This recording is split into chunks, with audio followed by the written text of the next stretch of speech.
Hello friends, नमस्कार। यामिनी ज्योतिष में आपका स्वागत है। तो आज दोस्तों एक बहुत किसी की रिक्वेस्ट आई थी, उनकी रिक्वेस्ट पे एक वीडियो बनाने जा रहा हूँ। ग्रहों की अवस्थाएं कैसे देखी जाती हैं। इस पर ऑलरेडी मेरी 3-4 वीडियोस हैं, आप चाहें तो वो वीडियोस भी देख सकते हैं। लेकिन इस वीडियो में थोड़ा सा डिफरेंट कॉन्सेप्ट मैं आपको बताने जा रहा हूँ, तो ध्यान से देखिए पूरी वीडियो। एंड में कुछ आपको मैं एक नई टेक्निक भी बताने वाला हूँ। वीडियो आरंभ करने से पहले बहुत बहुत धन्यवाद जो लोग मेरा चैनल सब्सक्राइब कर रहे हैं, बहुत बहुत धन्यवाद करना चाहता हूं। और जो लोग मुझे मेल कर रहे हैं, व्हाट्सअप कर रहे हैं, उन सब का भी बहुत बहुत धन्यवाद। थोड़ी समय की अभी कमी है दोस्तों, वर्कलोड बहुत ज़्यादा है, इसलिए कुछ व्हाट्सअप ऐसे हैं जो मैंने अभी रिप्लाई नहीं किए हैं, लेकिन कल या परसों तक सारे व्हाट्सअप मैं क्लियर कर दूंगा दोस्तों। तो आइए वीडियो आरम्भ करते हैं। देखिए बोर्ड पे आप कुछ मैंने पहले से ही लिख के रखा है ताकि हमारी समय की जो बचत हो जाए। ग्रहों की अवस्थाएँ कैसे देखी जाती हैं। देखिए ग्रहों की अवस्थाएं बहुत ज़रूरी होती है। जो लोग प्रिडिक्शन पार्ट करना चाहते हैं, अगर आप प्रिडिक्शंस कर रहे हैं और आपको अगर ग्रह की अवस्था नहीं पता है तो आप 100% अपनी प्रिडिक्शन में गलती कर देंगे। दशा जिस प्लैनेट की चल रही है, अगर वो वीक होगा, अवस्था में कमज़ोर होगा, बाला अवस्था का होगा या मृत अवस्था में होगा, तो उसका रिज़ल्ट उतना अच्छा नहीं मिलेगा जितना आप एक्सपेक्ट कर रहे होंगे। मान लीजिए किसी की कुंडली में गज केसरी योग बन रहा है, लेकिन दोनों ही प्लैनेट्स जो गज केसरी योग बना रहे हैं वो मृत अवस्था में है, तो एज अ रिज़ल्ट क्या होगा, गज केसरी योग की जो दशा होगी वो नॉर्मल रूप से बीत जाएगी, उसमें कोई ज़्यादा फ्रूटफुल या अच्छे रिजल्ट्स नहीं आएंगे।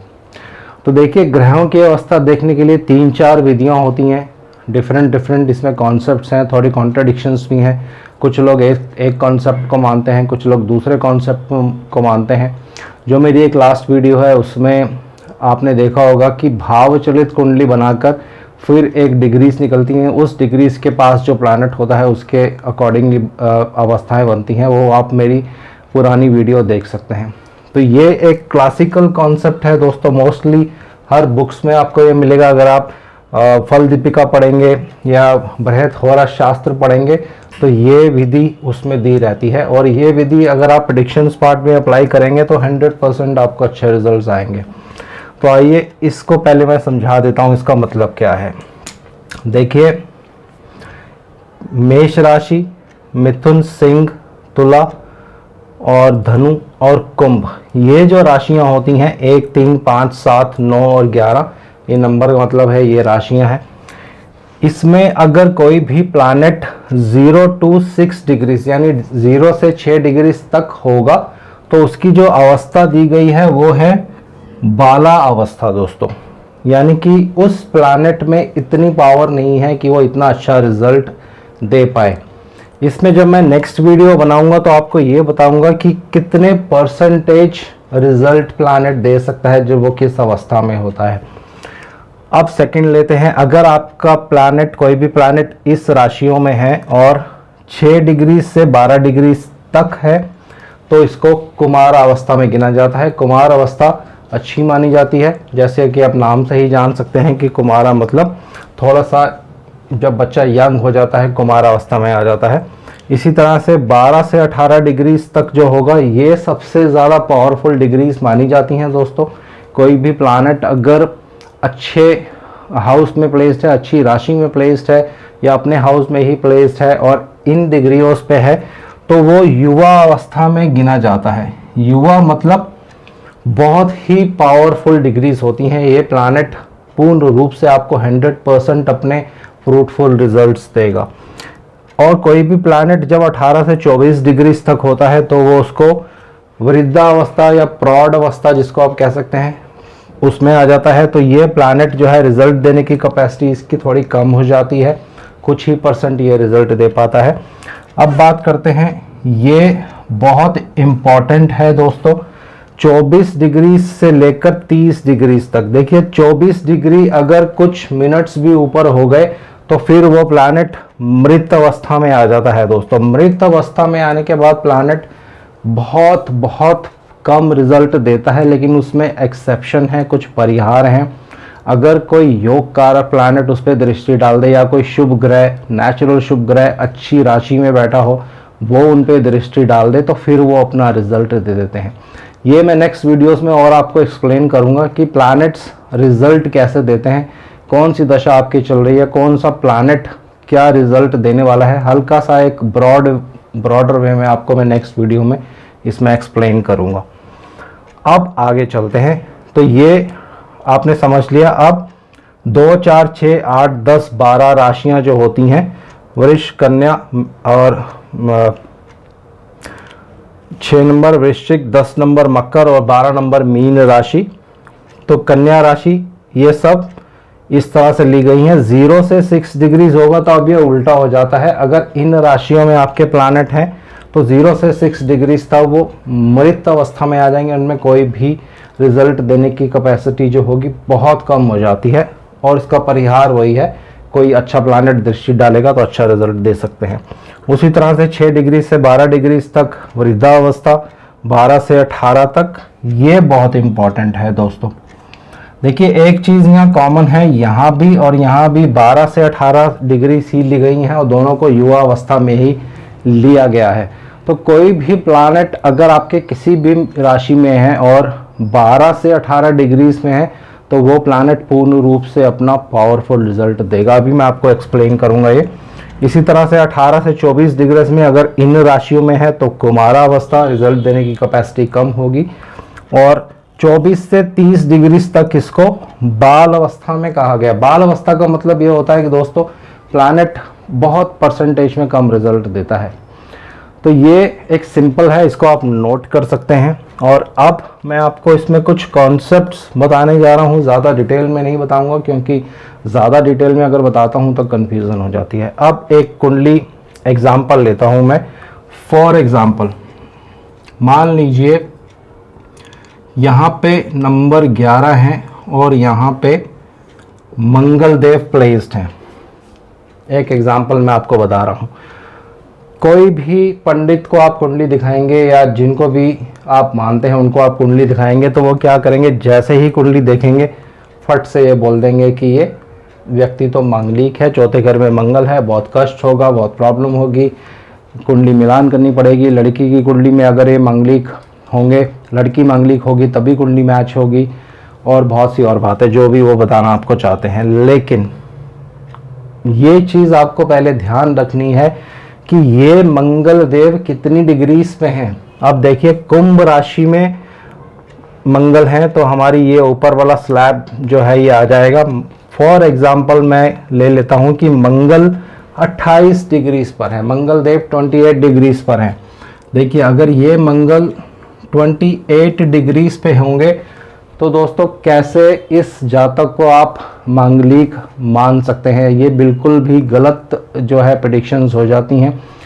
इस मंगल देव में रिजल्ट देने की कैपेसिटी ही नहीं है। क्यों? क्योंकि देखिए जो क्राइटेरिया दिया है ऋषि मुनियों ने, ये देखिए ये कोई भी चीज़ जो है मैं सिर्फ जो ऋषि मुनियों ने प्रिस्क्राइब की हैं, बनाई हैं, वही बताता हूँ। मैं अपनी तरफ से कोई चीज़ ऐड नहीं करता हूँ। ये सब हमारे जितने भी पुराने होरा शास्त्र, फल दीपिका, सारावली, ये सब उनमें लिखा हुआ है। प्लस जहाँ से आप शिक्षा प्राप्त करेंगे अच्छे इंस्टीट्यूट से, वो भी आपको ये बताएंगे। तो देखिए 24 से 28 डिग्री के बीच में मंगल आ गए, मृत अवस्था में है क्योंकि कुंभ राशि में है। तो मृत होने का मतलब क्या होता है? 0% रिजल्ट, कोई भी इनका अच्छा रिजल्ट नहीं आएगा। ये एक क्राइटेरिया हो गया। लेकिन यहाँ पे थोड़ा सा मैं इसको ऐड डाउन कर रहा हूँ क्योंकि कुछ लोग फिर यहाँ पे मिस्टेक कर देंगे। अब एक एग्जांपल मैं मान लेता हूँ कि राहु देव यहाँ प्लेस्ड हैं। फॉर एग्जांपल राहु देव यहाँ प्लेस है, तो ये राहु देव अगर मंगल देव पर अपनी दृष्टि डालेंगे तो देखिए 12, 1, 2, 3, 4, 5 यहाँ सिंह राशि आ जाएगी। सिंह राशि में राहु देव अच्छा रिजल्ट नहीं देंगे क्योंकि शत्रु राशि है। तो अब इस मंगल देव को खराब कर सकते हैं राहु देव, क्योंकि मंगल देव का अपना कोई रिजल्ट नहीं है, मृत अवस्था में है। तो राहु देव की दृष्टि पड़ने पे मंगल देव एक्टिव हो जाएंगे। तो फिर आप कह सकते हैं कि ये जातक जो है इसको मांगलिक दोष हो सकता है, उसकी रेमेडीज करनी पड़ेंगी। लेकिन अगर मैं राहु देव को यहाँ से हटा देता हूँ तो फिर आपको कोई चिंता करने की ज़रूरत नहीं है। ये देखिए ये मंगल यहाँ पे किसी भी तरह से कोई परेशानी क्रिएट नहीं करेगा दोस्तों।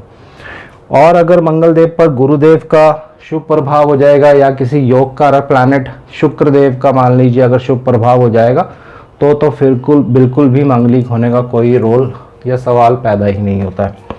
तो ये एक विधि है दोस्तों। बहुत से लोग जब प्रेडिक्शंस करते हैं तो ये चीज़ भूल जाते हैं कि ग्रह में कितनी पावर है, कितना वो अच्छा रिजल्ट देगा, कितना वो खराब रिजल्ट देगा। अब देखिए यहाँ पे मेरे शुक्रदेव हैं, फॉर एग्जांपल ले रहा हूँ मैं, मेरी कुंडली में एक्चुअल में भी शुक्रदेव यहाँ पे हैं और मेरी 10 नंबर लगन है। पूरी कुंडली जो लोग मेरे सब्सक्राइबर्स हैं उन सबके पास मेरी कुंडली है, क्योंकि मैं रेगुलर अपडेट्स जब करता हूँ, कोई वीडियो बनाता हूँ तो अपनी कुंडली से ये एग्जांपल बताता हूँ। तो यहाँ देखिए शुक्रदेव मेरे 7 नंबर राशि में है। अब हमें राशि देखने की आवश्यकता है कि 7 नंबर राशि कहाँ है। कि देखिए 7 नंबर राशि इस स्लैब में आ रही है और मेरे शुक्रदेव 16 डिग्रीज पे हैं। तो यहाँ मैं डिग्रीज भी लिख देता हूँ, 16 डिग्रीज पे हैं। तो इसका मतलब क्या है, ये इस वाले स्लैब में आएंगे, युवा अवस्था में हैं दोस्तों। तो जो भी शुक्रदेव से रिलेटेड चीज़ें होंगी, जो जिस भी चीज़ के वो कारक होंगे, वो सब मेरे को मिलेंगी दोस्तों। शुक्रदेव एक अच्छे रंग रूप, अच्छी पर्सनालिटी, अच्छे कपड़े पहनने का शौक़, सॉफ्टवेयर्स में ऐसे लोग बहुत इंटेलिजेंट होते हैं, या मेमोरी पावर जो होती है बहुत शार्प हो जाती है। और इस पे अगर शुभ प्रभाव होगा तो एस्ट्रोलॉजी की भी बहुत अच्छी नॉलेज होती है। देखिए ये बहुत कम लोग जानते हैं कि शुक्रदेव भी एस्ट्रोलॉजी के कारक होते हैं, और शुक्रदेव के पास जितना ज्ञान होता है दोस्तों, शायद ही कोई ऐसा प्लैनेट हो जिनके पास इतना ज्ञान होता है। क्योंकि ये देवताओं के गुरु तो नहीं हैं, असुरों के गुरु माने जाते हैं, लेकिन इसके पीछे बहुत ही एक लंबी एक प्रॉपर विधि है। आपको शिव पुराण में ये पढ़नी पड़ेगी कि क्यों शुक्रदेव के पास इतना ज्ञान है, उसका क्या रिजल्ट था। तो अभी बताऊंगा तो वीडियो बहुत लंबी हो जाएगी। तो जो भी शुक्रदेव के कारक होंगे, पत्नी बॉस देखने में सुंदर हो सकती है, 10th हाउस में बैठे हैं तो कर्म स्थान को लेकर हमेशा जो है व्यक्ति काम में मगन रहेगा, और जैसे जैसे उसकी आयु बढ़ती जाएगी काम की उसके पास कोई कमी नहीं होगी। अब वो डिपेंड करेगा कौन से प्लैनेट्स उस पर दृष्टि डाल रहे हैं। शुक्र जिन चीज़ों के कारक है, अच्छी गाड़ी हो सकती है, अच्छा घर हो सकता है, घर देखने में बहुत सुंदर हो सकता है, क्योंकि ये शुक्रदेव 4th हाउस पे दृष्टि डाल रहे हैं। ये प्रेडिक्शन का एक पार्ट है दोस्तों। यही शुक्रदेव अगर राहु के प्रभाव में आ जाएंगे, मान लीजिए राहु यहाँ पे दृष्टि डाल देते हैं शुक्रदेव पे, तो अब क्या होगा, जो शुक्रदेव की नेगेटिव क्वालिटीज़ होती हैं, हर प्लैनेट की पॉजिटिव क्वालिटीज़ भी हैं, नेगेटिव क्वालिटीज़ भी हैं। तो शुक्रदेव भोग विलास के कारक हैं, सेक्स के कारक हैं, फीमेल की तरफ ज़्यादा झुकाव होता है ऐसे लोगों का, उस चीज़ के कारक हैं। तो राहु देव दृष्टि डालेंगे तो शुक्रदेव अपना नेगेटिव जो रिजल्ट है वो एक्टिव हो जाएगा, तो उन सब चीज़ों का नेगेटिव रिजल्ट आएगा। तो ये डिपेंड करता है कौन सा प्लैनेट उस पर दृष्टि डाल रहा है। मान लीजिए गुरुदेव यहाँ आके बैठ जाते हैं, तो गुरुदेव देखिए एक नेचुरल शुभ प्लैनेट हैं, ज्ञान के कारक हैं। हालांकि इस कुंडली के लिए गुरुदेव अच्छा रिजल्ट नहीं देते हैं, लेकिन जैसे मैंने आपको पहले हमेशा बताया है, प्लैनेट्स हमेशा 2 तरह से रिजल्ट देते हैं, उनके 2 रूप होते हैं। तो अच्छा रिजल्ट क्या होगा, शुक्रदेव ज्ञान के कारक हैं, वो भी गुरु हैं, और गुरुदेव भी गुरु हैं, शुक्रदेव भी गुरु हैं। दोनों गुरु जब एक साथ होते हैं तो व्यक्ति एस्ट्रोलॉजिकल नॉलेज रख सकता है, मेडिटेशन जो ये सब चीज़ें होती हैं उनकी नॉलेज हो सकती है, ऊपरी ज्ञान जो इंट्यूशन पावर होगी वो बहुत स्ट्रॉन्ग हो सकती है। उसके लिए बुध को भी फिर हमें देखना पड़ता है, तो डीपर प्रेडिक्शंस जो हैं वो निकलती जाती हैं दोस्तों। तो इसी तरह से आप सारे प्लैनेट्स को एनालाइज कर सकते हैं, किस प्लैनेट में कितना परसेंटेज रिजल्ट देने की स्ट्रेंथ है, कौन सी अवस्था में है वो, और मंगलिक की कैलकुलेशन इससे आप कर सकते हैं। अगर कुंडली में शनिदेव आपके वीक है लेकिन अगर वो मृत अवस्था में है तो फिर घबराने की आवश्यकता नहीं होती है। तो ये हर लगन के ऊपर डिफरेंट आपको देखना पड़ेगा, ओनरशिप के अकॉर्डिंग कौन सा प्लैनेट अच्छा है। मान लीजिए ओनरशिप के अकॉर्डिंग कोई प्लैनेट अगर आपका ख़राब है, मान लीजिए इसी कुंडली में लेते हैं, ओनरशिप के अकॉर्डिंग मंगल देव यहाँ पे ख़राब माने जाते हैं। देखिए अब एक और एग्जांपल मैं आपको बता देता हूँ। मंगल देव मकर लगन के लिए अच्छा रिजल्ट नहीं देते हैं, लेकिन उसमें कंडीशन ये होती है कि अगर वो अपनी राशि में बैठे होंगे तो फिर अच्छा रिजल्ट देते हैं, लेकिन अभी हम यहाँ पे उसकी बात नहीं कर रहे हैं। तो देखिए मंगल देव इस लगन के लिए अच्छा रिजल्ट नहीं देते हैं क्योंकि 11th लॉर्ड होते हैं। यही मंगल देव मान लेते हैं, मैं इस लगन इस वाले कुंडली को ले लेता हूँ, ये मंगल देव 6 नंबर राशि में आ जाते हैं। तो 6 नंबर राशि यहाँ पे है, यहाँ मंगल देव है, और मंगल देव की डिग्रीज मैं रख लेता हूँ, मान लीजिए 26 डिग्रीज। ये सिर्फ मैं एग्जांपल ले रहा हूँ समझाने के लिए, मेरे मंगल देव यहाँ नहीं है। तो 26 डिग्रीज और कन्या राशि का मतलब है एक तो शत्रु राशि में आ गई, ये पहली नेगेटिविटी हो गई, इस कुंडली के लिए अच्छे, इस लगन के लिए अच्छे रिजल्ट नहीं देते हैं, ये दूसरी नेगेटिविटी हो गई। और देखिए बाला अवस्था में आ गए। अब क्या हुआ, जो नेगेटिविटी मंगल यहाँ देने वाले थे उनमें इतनी स्ट्रेंथ ही नहीं है दोस्तों कि वो आपको नेगेटिव रिजल्ट दे पाएंगे। तो ये प्रेडिक्शंस के लेवल्स हैं दोस्तों, जैसे जैसे आप एस्ट्रोलॉजी के समुंदर में गोते लगाते जाएंगे आपको बहुत बहुत जो ज्ञान है, वो नए नए टेक्निक्स हैं वो समझ आने लगेंगी। तो ये मंगल देव यहाँ किसी तरह से भी कोई खराबी नहीं करेंगे अनलेस एंड अनटिल, जब तक इन पर कोई पाप प्रभाव नहीं होगा दोस्तों। तो ये आपको एनालाइज कर लेना है ग्रहों की अवस्थाओं से, और फिर जिस ग्रह की महादशा चल रही होगी उससे आपको एक ब्रॉडर वे से प्रेडिक्शन करने का एक आइडिया लग जाएगा। तो आज के लिए इतना ही दोस्तों, ये किसी के रिक्वेस्ट पे मैंने ये वीडियो बनाई है, हालांकि मैं उनका नाम नहीं लेना चाहता हूँ, मेरे सब्सक्राइबर हैं तो ये वीडियो देख रहे होंगे, और मेरे को ये खुशी होगी कि एक माइंड में कन्फ्यूज़न थी अवस्थाओं को लेकर, वो इस वीडियो को देखकर दूर हो जाएगी। तो आज के लिए इतना ही। नेक्स्ट वीडियो में कुछ नए कॉन्सेप्ट के साथ आपके साथ कुछ नई चीज़ मैं सिखाऊंगा आपको। जय शनिदेव।